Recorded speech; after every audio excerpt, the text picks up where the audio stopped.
महोदय, मी आपल्या माध्यमातून सभागृहाचे सर्व सदस्य व महाराष्ट्रातील सर्व दिव्यांग बांधवांना कळविण्यास आनंद होत आहे की महाराष्ट्राचे कर्तृत्ववान व संवेदनशील मुख्यमंत्री आदरणीय देवेंद्रजी फडणवीस साहेब यांच्या पुढाकाराने दिव्यांग बांधवांच्या हिताचा एक निर्णय संदर्भात आज मी एक निवेदन करू इच्छितो।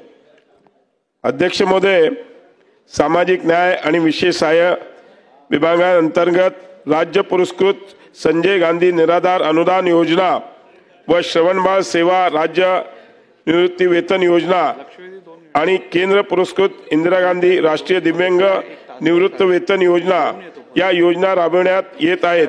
या योजनेअंतर्गत सर्व प्रभागातील दिव्यांग बांधवांना दरमहा 1500 इतके अर्थसहाय्य देण्यात येते।